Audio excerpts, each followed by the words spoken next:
Morning, everybody. Rusty from the Rusty Razor. Got another shave of the day, and today we're going to be doing Stirling's. Yep, Stirling Spice. If you like Old Spice, this stuff's for you. And it's about a quarter left, and it's like it's getting low, almost to the bottom down there. Might have to get some more of this sometime in the future. Alright, so then we're going to be using the first use of the Gillette Wilkinson sword blades with the 1960 Gillette Fatboy. This was my dad's razor. And then we'll follow up with some Old Spice and everything that's nice. So, there you go. So, how's your day going? Mine's not too bad. It's like, getting by. Yeah, alright. So, this is kind of a honor my dad day. Yeah, if there's a affiliate link down below to the razor company. So if there's anything you need from the razor company, click on the link and a little bit of kickback goes back towards the giveaways that we do around here.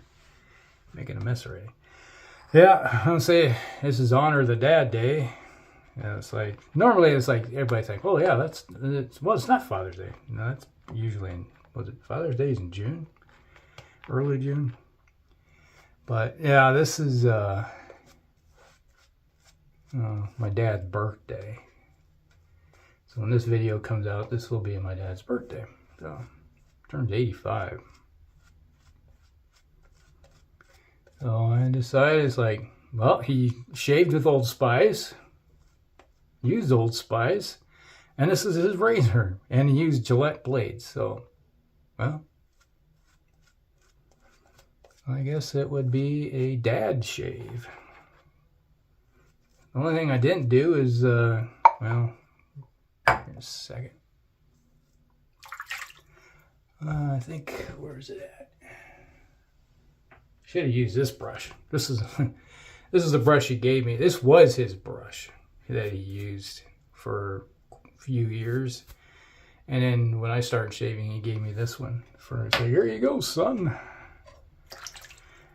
So I should have used that one too. That would have been a totally dad shave. Alright, so this is on setting 3. I remember many years of him shaving with this razor. And he passed it on to me.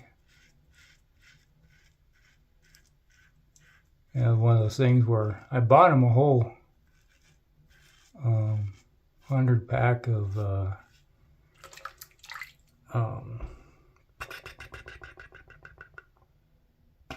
the heck were they? I got them here somewhere. Perma Sharps. There we go. 100 pack of Perma Sharps, and he said, yeah. Had them shipped to him. He lives 4 hours away, and he's like, well, I decided I'm going to use, after he was in the hospital, that he'd just go to an electric razor, and so he passed this razor on to me. And it was one of those things where he said, yeah, it's find it a lot easier just to hit myself once or twice a day with the electric razor and take it off, because he spent a lot of time in the hospital, and so they bought him an electric razor to just shave while he was in the hospital. They just stuck with it. Sort of the same thing I did when I was in the Army. You know, it was like I had a battery operated electric razor I kept in my rucksack. I used to shave in the field, but I was like, man, this just takes too much work. So I got an electric razor and got it at the PX and mowed the fur off my face.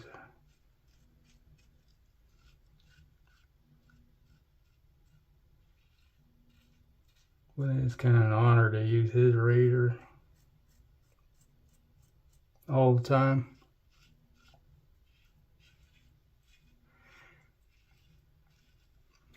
I don't know what it is. It's like, you know, I got my grandfather's razor on both sides. That was like when they passed away. I have fond memories like of my grandfather on my mom's side, used to sit there and watch him shave all the time.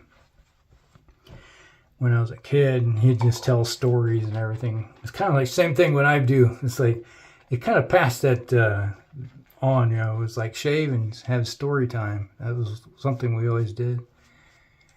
And because I got his Gillette Slim here that he used.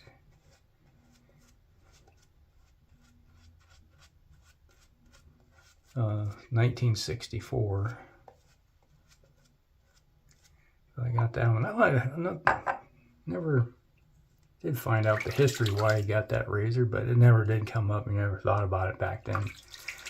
But I have lots of memories of sitting there watching him shave with his razor.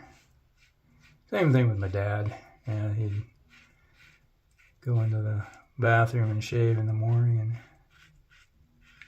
or in the evening, he would. He had a job in construction. We had the farm.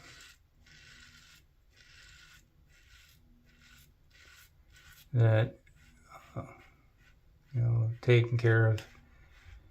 But, you know, with the, you know, we're talking in the 70s, or in the 80s, where he didn't really have a lot of income coming in off the farm. He barely eked it by. So he worked construction to bring in extra money. He was a foreman. And I told stories many times on here, you know, different things he'd do. But up there it was building the roads, and in the summertime and the wintertime he always did clear cut. You know, people would hire him to,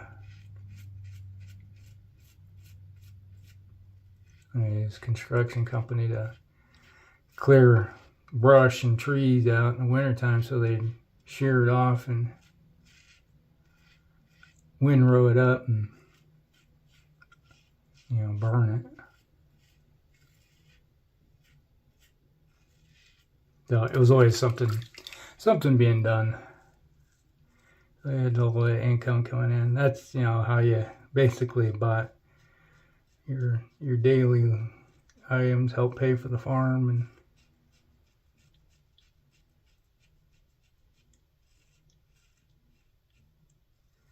well, you know, he'd get home from work. It's like usually when he'd get home from work at night, you know, like during when it was warm in the summer, he'd just be covered in grime and dirt, you know, because all the dust and everything doing his work. And he'd go take a shower and then shave, and then he would have dinner.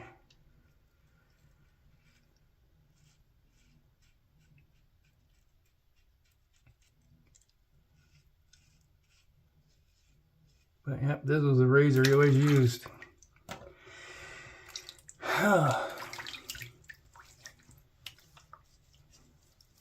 And when we got older, you know, back when we started hunting together, and it's like, come to realize that Dad's a very interesting guy. That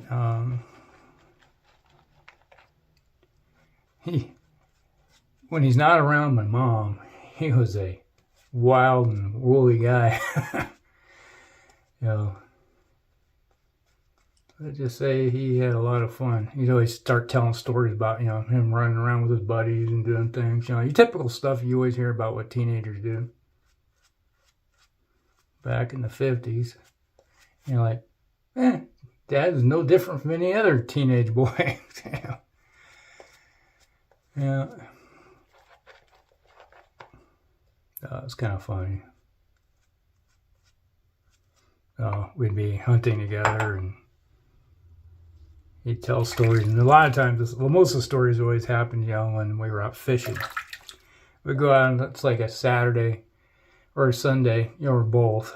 If the weather was nice, we'd go out, and I'd be in, you know, fishing in the boat and on the lake, and you know, he'd just tell stories, and always had fun. He loved fishing.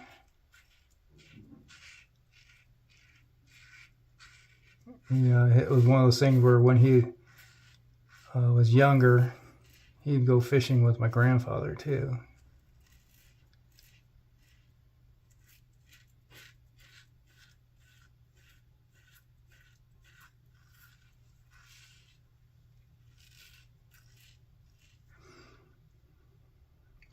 I remember one time we were out on the lake and hooked into a big old northern, probably a 30-pounder. It was huge. It was fighting like hell too. It was jumping out of the water, and my dad was like, "Whoa, keep the tension on, keep the tension on, keep him in there." It's like, and just fighting. And it's like, yeah, you never, normally a northern, is like stays under the water, and he's like going around. This guy was just coming out of the water, and like, holy crap, he's big.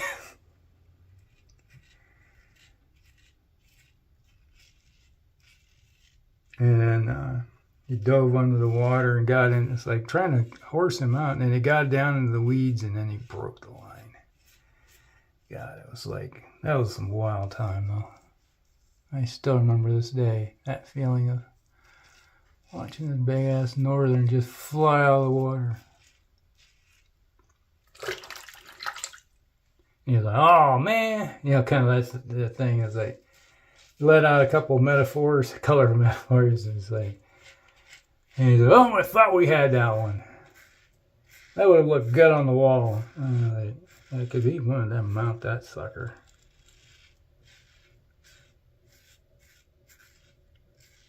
Yeah, we do have a few mounts. It's like, I got fish that I got mounted back when I was a young lad. My parents still have them. And I was like, there have been times I asked, can I bring my mounts home to me? And like, nope. They stay here. Like, so eventually, someday, I'll get them. When my parents pass away, I'll get my mounts, put them on the wall.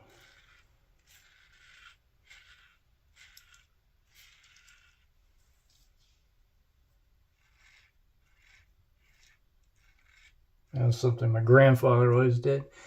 You'd catch a big ass fish. That was like near record. Weight fish, and he's like, well, this one's gonna get mounted. I'm like, oh really? Okay. Yeah, there was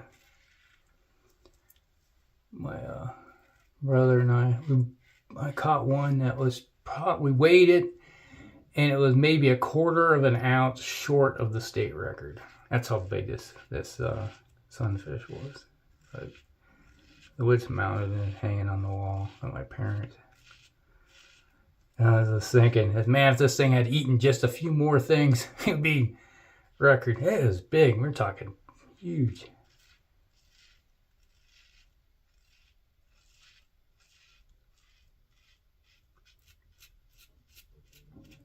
Caught on Lake Edwards by Brainerd, north of Brainerd, south of Lake Pelican Lake.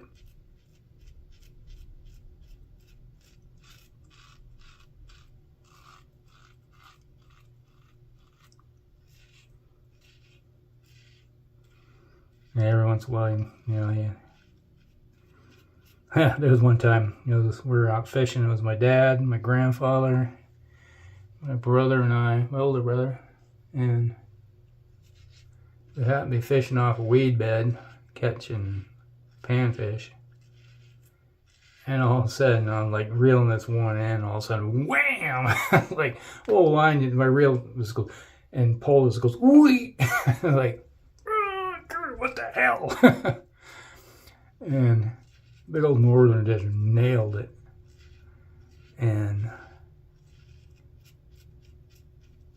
reeled that guy, fought him in, and we had to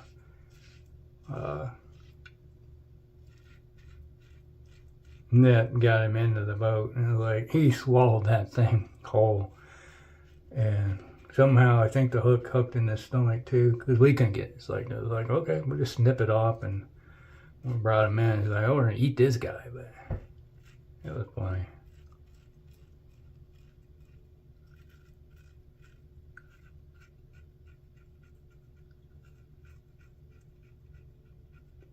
Happens every once in a while.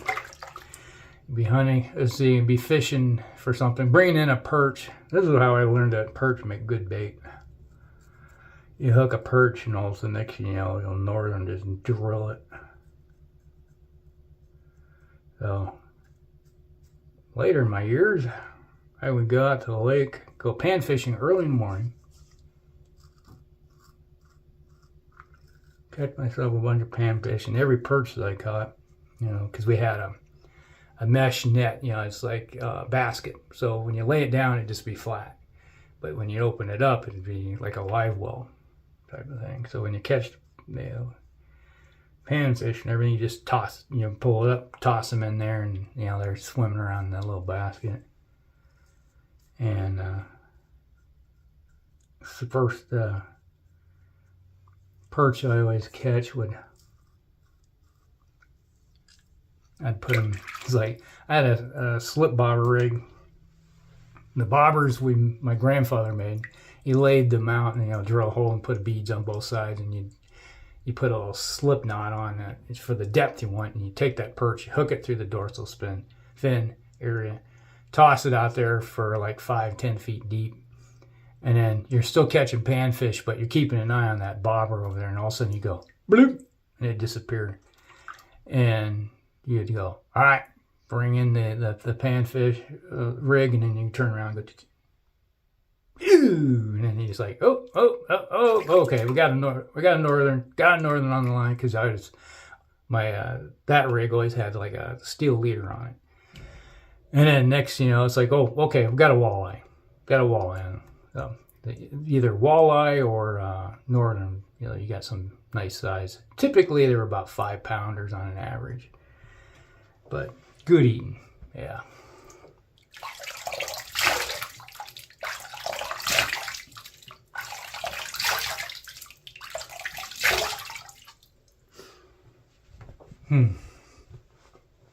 I always found that perch make a really good bait. That's what we did for many years. Oh, smooth.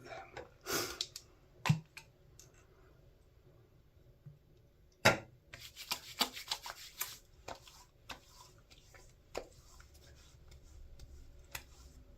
little tingly right here. Other than that, not bad. Smells good. Old Spice. There you go, some Old Spice.